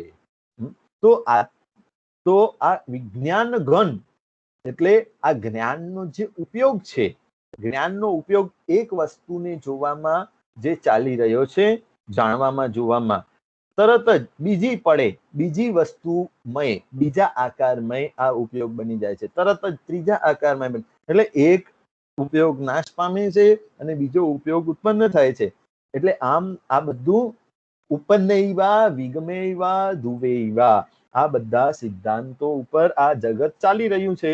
એટલે જ્ઞાનાકાર ઉપયોગ, એક ઉપયોગે એ ઉત્પન્ન થાય, એક ઉપયોગે એ નાશ પામે, તે છતાં પણ એ ઉપયોગ જે છે એ ઉપયોગ એ કાયમ રહે છે. કોઈ પણ આકાર લે, પણ ઉપયોગ એ ચૈતન્ય, એ ઉર્જા, એ શક્તિ, એ આપણું જ્ઞાન એ કાયમ રહે છે. તો પરમાત્માએ આ વાત એમને સમજાવી. તો પછી પરમાત્માએ વિવિધ તર્કો અને યુક્તિઓ એમને બતાવી કે ઇન્દ્રિયોનો નાશ થાય તો પણ પૂર્વે જાણેલું જ્ઞાન નાશ થતું નથી. જો જ્ઞાન અને ઇન્દ્રિયોની સાથે કોઈ કનેક્શન, તો તમે કહ્યું કે પંચમહાભૂતમાં શરીરની ઇન્દ્રિયો વગેરે ભેગી થાય અને એક ઉર્જા થાય, અને ઇન્દ્રિયો વગેરે જતી રહે, પંચમહાભૂત છૂટા થાય અને ઉર્જા છૂટી થઈ જાય છે. તો પરમાત્માએ બતાવ્યું કે એવું નથી. કોઈ વ્યક્તિ એકદમ સાજો બરાબર હોય, એને બધી જ વસ્તુઓને જોઈ રાખેલી હોય, એને જીવન જીવતો હોય, અને પછી અચાનક એની એક ઇન્દ્રિય, સમજો કે આંખ છે, એની આંખ ચાલી ગઈ, એટલે એની આંખેથી જોવાનું બંધ થઈ ગયું, તો ટ્યુમર વગેરે થાય અને આંખથી જોવાનું બંધ થઈ જાય, તો પણ એને જ્ઞાન તો રહે જ. જો પહેલા એને જોયું છે, એ પહેલા એને વ્યક્તિઓને કે વસ્તુઓને જોઈ છે, તો એ ઉપયોગ એની અંદર સ્થિર થઈ જાય છે. એટલે કે એ આંખો ચાલી જાય એનાથી માત્ર એને જે પદાર્થો પાસ્ટમાં જોયા છે એનું જ્ઞાન બધું ભૂંસાઈ જતું નથી. એટલે મોટી ઉંમરની અંદર કે ઘણીવાર આંખો નબળી પડે ને આંખોની રોશની બિલકુલ ચાલી જાય, ત્યારે કઈ આગળનું બધું જ ભૂલાઈ જતું નથી, પણ બધું યાદ રહે છે. એટલે એ યાદ રાખવાનું કામ જ્ઞાનનું છે. તો આ જ્ઞાન કોનો ગુણ છે? તો આ આત્મા ચૈતન્યનો ગુણ છે. આ પૂતગલનો ગુણ નથી. પૂતગલની અંદર હોય, પૂતગલની અંદર આ પ્રમાણેની ઉર્જા હોય તો પૂતગલનો નાશ થાય તો બધું જતું રહે. ઇન્દ્રિયોનો નાશ થાય તો બધું જતું રહે. પણ એ પૂતગલનો સ્વભાવ નથી. આ જ્ઞાન એ આત્માનો ગુણ છે. વાસ્તવમાં ઇન્દ્રિયો, આપણે કહીએ છીએ કે ઇન્દ્રિયોથી કાર્યો થાય છે. આંખથી જોવાય છે, કાનથી સંભળાય છે, આ સ્પર્શેન્દ્રિયથી સ્પર્શ થાય છે, જીભથી ટેસ્ટ આવે છે, નાકથી સૂંઘાય છે. પણ વાસ્તવમાં ઇન્દ્રિયો માત્ર સાધન છે. ઇન્દ્રિયો કાંઈ કરતી નથી. કરનાર કોણ છે? કરનાર કોણ છે? કરનાર તો આત્મા છે. કાર્યો કરનાર આત્મા છે. ઇન્દ્રિયો માત્ર એનું માધ્યમ છે, માત્ર એનું સાધન છે. આંખ વડે જોવાય છે, પણ જોનાર કોણ છે? તો કે આત્મા છે. જો આત્મા નીકળી જાય તો આંખ હોય તે છતાં પણ જોઈ શકાય કે ના? મરદાની અંદર, મૃત વ્યક્તિની અંદર, શબની અંદર પણ આંખ તો હાજર જ છે, પણ એ જોઈ શકતો નથી, કારણ કે જે જોનાર છે એ નીકળી ગયો. તો જોનાર કોણ? આત્મા છે. આંખ વડે જોવાય છે, આંખ દ્વારા જોવાય છે, એટલે આંખ એક માધ્યમ છે. પછી શું કે છે કે આત્મા આવે પછી શરીર બને છે. પરમાત્માએ કહ્યું પહેલા આત્મા માતાની કુક્ષીની અંદર આવે છે અને પછી એ શરીર બનાવવાનું કામ કરે છે. એટલે શરીર બની ગયું ને પછી એક ઉર્જા પ્રગટ થઈ ગઈ એવું નથી. પહેલા આત્મા આવે ગર્ભની અંદર, એ આહાર વગેરે માંથી તાકાત શક્તિઓ લઈ અને એ પોતાની લબ્ધિઓથી, પોતાની શક્તિઓથી એ પોતાનું શરીર બનાવવાનું, ઇન્દ્રિયો બનાવવાનું, એ બધું કાર્ય એ આત્મા કરે છે. પછી શું કહે છે કે દેહ એક મકાન છે. સમજો કે દેહ એક મકાન છે, તો આત્મા શું છે? આત્મા એ મકાનની અંદર રહેલો માલિક છે. દેહ એ મકાન છે, તો આત્મા એની અંદર રહેલો માલિક છે. અને ઇન્દ્રિયો એ બધા બારી બારણા છે. બારી બારણા છે કે જે બહારની દુનિયા સાથેનું કનેક્શન કરાવે છે. 5 ઇન્દ્રિયો એ બારી બારણા છે. બારીનું કામ શું? બારીનું કામ શું? ઘરમાં રહેલી બારીનું કામ શું? તો કે અંદરના વાતાવરણની સાથે બહારના વાતાવરણનું જોડાણ કરાવવાનું કામ આ બારી બારણા કરે છે. તો અંદર રહેલા આત્મ તત્વ અને બહાર રહેલા પૂતગલાદી બીજા તત્વોની સાથે અસીમ આ આકાશની સાથે જોડાણ કરાવવાનું કામ આ ઇન્દ્રિયો કરાવે છે. તો ઇન્દ્રિયો માત્ર સાધન છે. પંચમહાભૂતમય શરીર જે છે એ પણ પૂતગલ છે, પણ વાસ્તવમાં આત્મા છે તો બધું છે. જો આત્મા નીકળી જાય તો એ બધાની કશી વેલ્યુ નથી. ભાષાશાસ્ત્રની અંદર પરમાત્માએ વિવિધ તર્કો જ્યારે બતાવ્યા છે ત્યારે એની અંદર ભાષાશાસ્ત્ર પણ બતાવે. ભાઈ ભાષાશાસ્ત્રની અંદર પણ એમ કહેવાય નોર્મલ ભાષા, વ્યવહારિક ભાષા જ્યારે આપણે બોલતા હોઈએ એ ભાષાની અંદર પણ એવું બોલાય કે આત્મા ગયો, એ જીવ ગયો, એનો જીવ ગયો. મૃત્યુ પામ્યો, કોઈ મૃત્યુ પામ્યો હોય તો શું કહેવાય? એનો જીવ ગયો. જીવ હતો તો ગયો, જો જીવ જ ન હોત તો કોણ જાત? અને ગયું કોણ? તો જીવ, કારણ કે એનું શરીર તો એનું એ જ પડ્યું છે. એના શરીરની અંદર તો કંઈ પણ ફેરફારો શરૂઆતમાં દેખાતા જ નથી. તો ગયું કોણ? આત્મા ગયો. પછી નિષેધ પ્રમાણ પરમાત્માએ બતાવ્યું કે નિષેધ પ્રમાણ, જે વસ્તુનો નિષેધ કરવામાં આવે એ નિષેધ પ્રમાણથી એનું અસ્તિત્વ સમજવું. એટલે કે જે વસ્તુ નથી એમ કહેવાય તો વાસ્તવમાં એ વસ્તુનો અભાવ સમજવાનું. નથી એટલે એનું અસ્તિત્વ છે પણ એનું અત્યારે અહીંયા અભાવ છે. એક્ઝામ્પલ, કોઈ એક ભાઈ છે એ એમના ફ્રેન્ડના ઘરે ગયા અને ઉપરના ચોથા પાંચમા માળે એ ફ્રેન્ડ રહેતા હતા. નીચેથી બોલાવ્યા, ઓ કાંતિભાઈ. તો અંદરથી એમના પત્નીએ એમના ઘરેથી જવાબ આપ્યો, નથી નથી. તો લાગે ભાઈ કેમ નથી, ક્યાં નથી, ક્યાં ચાલ્યા ગયા, ક્યારે થયું, ક્યારે ઘટના ઘટી ગઈ? તો બેન કે અત્યારે અહીંયા નથી. તમે કઈ ઊંધો અર્થ, જો આવી રીતે કોઈ અર્થ ઊંધો અર્થ તરત જ કરે ન કરે. સામાન્યથી નથી એટલે સમજાઈ જાય કે ભાઈ અહીંયા નથી, પણ વાસ્તવમાં તો એ છે. અત્યારે ક્યાંક બહાર ગયા હશે, ક્યાંક બહાર ગામ ગયા હશે, ફરી પાછા અત્યારે નથી તો ભવિષ્યમાં આવશે. ભૂતકાળમાં હતા, ભવિષ્યમાં આવશે. અત્યારે વર્તમાનમાં આ સ્થળે અહીંયા એમની હાજરી નથી, એમનો સંયોગ નથી. તો એમ એને સમજવાનું છે. તો નિષેધ પ્રમાણ એટલે નથી એમ શબ્દ કહી દેવાય તો એટલા માત્રથી એ વસ્તુનું અસ્તિત્વ નથી એમ નથી. એ આત્મા નથી એમ શબ્દ કોઈ બોલે તો સમજી લેવાનું કે એ કોઈક અપેક્ષાથી વાત કરી રહ્યો છે. એ કોઈક અપેક્ષાથી વાત કરી રહ્યો છે કે ભાઈ એ જળની અપેક્ષાથી વાત કરી રહ્યો છે. જળમાં આત્મા નથી. આમ પૂરેપૂરો વાક્ય ક્યારે કોઈ સ્પષ્ટતા સાથે બોલે નહીં, પણ અડધો વાક્ય બોલી દે.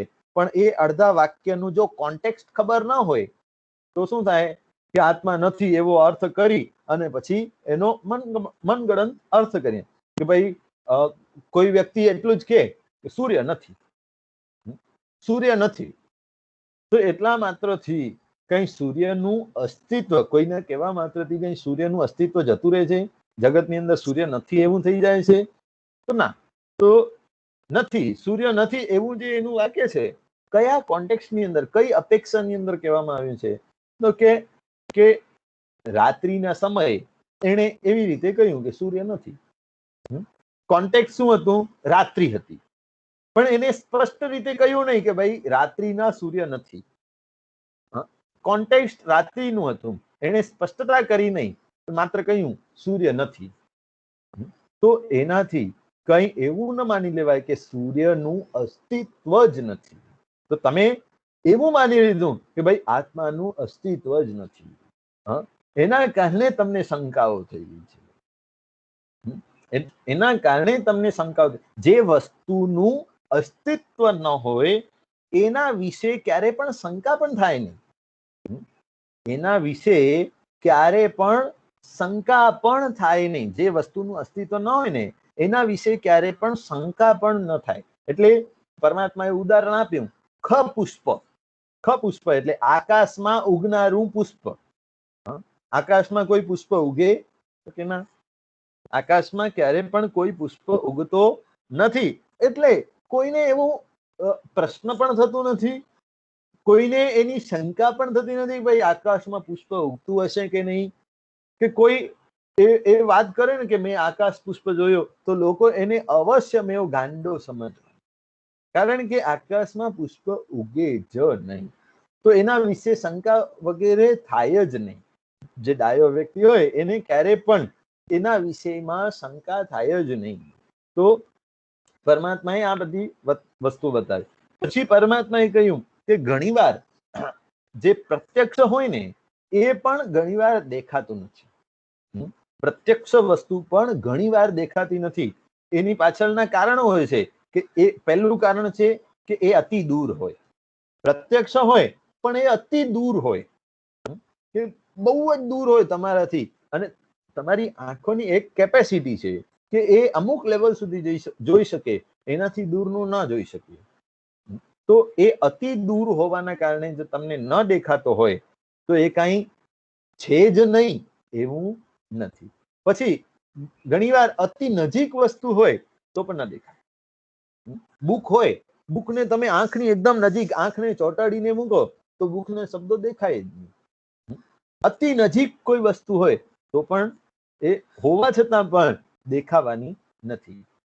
કાં તો પછી ઇન્દ્રિયનો ઘાત હોય કે આંખની તકલીફ વગેરે હોય, આંખમાં કોઈ પણ જામર હોય, કોઈ પણ પ્રકારની આંખની તકલીફ થયેલી હોય તો દેખાય નહીં, એવું પણ બની શકે. પછી અતિ સૂક્ષ્મ હોય, સૂક્ષ્મ હોય, માટીનો ઘડો છે, ઘડો આખો દેખાય, પણ એ ઘડો શેનાથી બનેલો છે? તો માટીના અસંખ્ય એવા નાના નાના સૂક્ષ્મ પિંડોથી, માટીના નાના નાના સૂક્ષ્મ પ્રદેશો કઈ કેટલાય અસંખ્ય ભેગા થાય ત્યારે માટીનું પિંડ દેખાય અને માટીનો આ ઘડો દેખાય. પણ માટીનો એક કણ એટલો સૂક્ષ્મ હોય કે ઘણીવાર એ દેખાતો નથી. આમ પડ્યો હોય તો આપણને ખ્યાલ પણ આવે નહીં. જો આખા ઘરની અંદર કચરો પડ્યો હોય, માટી પડી હોય તો ઘણીવાર ખ્યાલ ના આવે, પણ ઘણીવાર ઝાડુ મારીએ તો પછી માટી જ્યારે ઘણી બધી ભેગી થાય ત્યારે દેખાય. ઘણા બધા માટીના પ્રદેશો ભેગા થાય ત્યારે સ્વતંત્ર રીતે દેખાય. એટલે અતિ સૂક્ષ્મ હોવાના કારણે ઘણીવાર વસ્તુ હોવા છતાં પણ દેખાતી નથી. ઘણીવાર વ્યવધાન એટલે વસ્તુ અને આપણી દ્રષ્ટિ બંનેની વચ્ચે ઘણીવાર અવરોધ પણ આવી શકે. બંનેની વચ્ચે કાંઈ અવરોધ હોય, દિવાલ હોય, દિવાલની પાછળ રહેલું આપણે અત્યારે દેખી શકાતું નથી. આમ આપણો આત્મા અનંત જ્ઞાની છે. આત્માની અંદર અનંત કેવળ જ્ઞાન, કેવળ દર્શન રહેલું છે. ભગવાન જેવી જ આપણી તાકાત છે, પરમાત્મા જેવી જ આપણી શક્તિ છે, પણ પરમાત્મા ત્રણ લોકાલોકનું બધું જ પરમાત્મા જોઈ શકે છે, અને આપણે એક દિવાલની પાછળ શું રહેલું છે આપણે જોઈ શકતા નથી. કારણ કે એક અવરોધ છે, અને આપણી કર્મના કારણે ઇન્દ્રિયો વગેરેની બધાની ઇન્દ્રિયોથી જોઈએ છે, આત્માથી જોવાની જે શક્તિ છે એની કર્મોના કારણે એક લિમિટેશન છે. પરમાત્મા ડાયરેક્ટ આત્માથી જુએ છે. પરમાત્મા કોઈ ઇન્દ્રિયોના ઉપયોગથી જોતા નથી. જો પરમાત્માએ જે જીવ વિચાર બતાવ્યું, તો જીવ વિચાર તમે ભણો તો એની અંદર ખ્યાલ આવે કે જીવના 563 પ્રકારના ભેદ બતાવે. ભેદ 563 પ્રકાર જીવોના પ્રકાર છે. એમાં પછી પાછા પેટા પ્રકારો આ તે બધું, અને જીવોની સંખ્યા કાઉન્ટ કરવા જઈએ તો કાઉન્ટલેસ છે. પણ એ બધા જીવોને 563 પ્રકારની અંદર પરમાત્માએ સમાવી દીધા. તો પરમાત્મા ક્યાં પણ લેબની અંદર ગયા નથી કે એક એક જીવની ઉપર સંશોધન કરીને પરમાત્માએ માઇક્રોસ્કોપની અંદર જોઈને એની કેટેગરી નક્કી કરીને આ તે બધું કઈ કાર્ય પરમાત્માએ કર્યું નથી. પરમાત્માને ડાયરેક્ટલી આત્મામાં જે પ્રગટ થયેલું જ્ઞાન છે, આત્માથી દેખાયેલું જ્ઞાન છે, એ પરમાત્માએ આપી દીધું છે. એટલે આ પરમાત્માનું કેવું જ્ઞાન છે? પ્રત્યક્ષ જ્ઞાન. આત્માનું જ્ઞાન કેવું કહેવાય? પ્રત્યક્ષ જ્ઞાન. અને આપણું બધાનું જ્ઞાન કેવું છે? પરોક્ષ જ્ઞાન. આપણે ઇન્દ્રિયોના માધ્યમ દ્વારા, વસ્તુના આધાર દ્વારા આપણે એને સમજવાનો પ્રયત્ન કરીએ છીએ. આપણે એ માધ્યમો કે એના કેરેક્ટરિસ્ટિક્સ આ તે બધાને જોઈને પછી આપણે સમજી શકીએ છીએ. એટલે આપણું અપૂર્ણ જ્ઞાન છે, પરમાત્માનું પૂર્ણ જ્ઞાન છે. પછી શું કહે છે કે અભિભૂત, એક વસ્તુ દ્વારા બીજી વસ્તુનું આવરણ થઈ જાય તો પણ એ વસ્તુ ન દેખાય. એક વસ્તુ દ્વારા બીજી વસ્તુનું આવરણ થઈ જાય તો પણ એ વસ્તુ ઘણીવાર ન દેખાય. જેમ દિવસ ઉગે અને શું થાય, સૂર્યનો જે પ્રકાશ પડે એ પ્રકાશના કારણે તારાઓ આવૃત થઈ જાય. સૂર્યના પ્રકાશથી તારાઓ ઉપર એક આવરણ આવી જાય એટલે તારાઓ દેખાતા નથી. તારા છે, હાજર છે જ, રાત્રે જ્યાં છે એ ત્યાં જ અત્યારે પણ દિવસના પણ હોય છે, પણ એક વસ્તુથી બીજી વસ્તુ આવૃત થઈ ગયાના કારણે એ વસ્તુ દેખાતી નથી, માટે એનું અસ્તિત્વ નથી એવું થતું નથી. એટલે પરમાત્માએ વિવિધ ઉદાહરણો આપ્યા, વિવિધ દાખલાઓ દલીલો કરી બતાવી કે આ પ્રમાણે તમે જે આત્મા નથી, આત્માનું અસ્તિત્વ જ નથી એવી જે માન્યતા ધરાવો છો એ માન્યતા બરાબર નથી. આગળ પણ કઈ રીતે પરમાત્માએ હજી આત્માની પુરવાર કરી છે, કેવી રીતે આત્માને હજી પુરવાર કર્યો છે એ આપણે જોઈશું. હજી 15 કેટલો સમય લેવું છે? 15 મિનિટ ના, આજનો સમય આપણો સમાપ્ત થઈ ગયો છે. ભલે કોઈને કઈ પ્રશ્નો હોય તો તમે પૂછી લેજો. અને બીજો હજી આગળ ઇન્દ્રબુદ્ધિના વિષયની અંદર જ થોડુંક આગળ હજી આપણને જોવાનું છે પરમાત્માએ શું બતાવ્યું. પરમાત્માએ જુદી જુદી રીતે બધી જ દાખલાઓ, દલીલો વગેરે બતાવી, વેદના વાક્યો બતાવી અને એમને કન્વિન્સ કર્યા છે. એમને જબરજસ્તી વસ્તુ ના, તમે આત્માને માનતા નથી એ બરાબર નથી, આત્માને માનવું જ પડે, આત્મા હોય જ, એવી રીતે પરમાત્માએ જબરજસ્તી કોઈ વાતો ઠોકી બેસાડી નથી, પણ ખૂબ જ વાત્સલ્ય ભાવપૂર્વક વિવિધ દાખલા દલીલો દ્વારા એમને સમજાવ્યું. અને અંતે જ્યારે બધું સમજમાં આવી ગયું, શંકાઓનું સંપૂર્ણપણે નિરાકરણ થઈ ગયું, ત્યારે ઇન્દ્રબુદ્ધિ પોતાના 500 શિષ્યોની સાથે પરમાત્માને ની સમક્ષ ઝૂકી ગયા છે. એવી રીતે દરેક ગણધરો કંઈક ને કંઈક શંકા લઈને આવ્યા હતા અને પરમાત્મા પાસેથી એ શંકાઓનું સમાધાન થતાં જ પરમાત્માને સમર્પિત થઈ ગયેલા છે. તો આવો ઉત્કૃષ્ટ આ ગણધરવાદ ખૂબ જ ગહન વિષય છે, ખૂબ જ ઊંડાણવાળો વિષય છે, પણ આપણે એને થોડોક સિમ્પ્લિફાય કરી અને શોર્ટની અંદર સમજવાનો પ્રયત્ન કરીએ છીએ.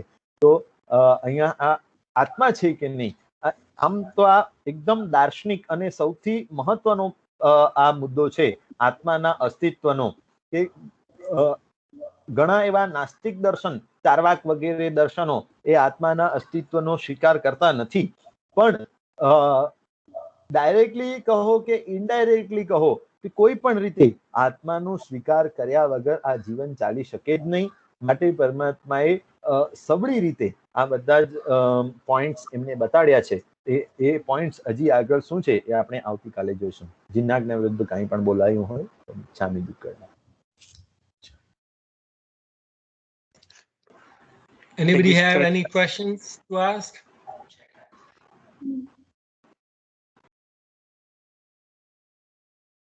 Okay. If not, then thank you so much, Shinit bhai. આજનો lecture બહુ સરસ હતો. I'm sure everybody liked it. We'll continue again tomorrow with the second lecture at 9 p.m.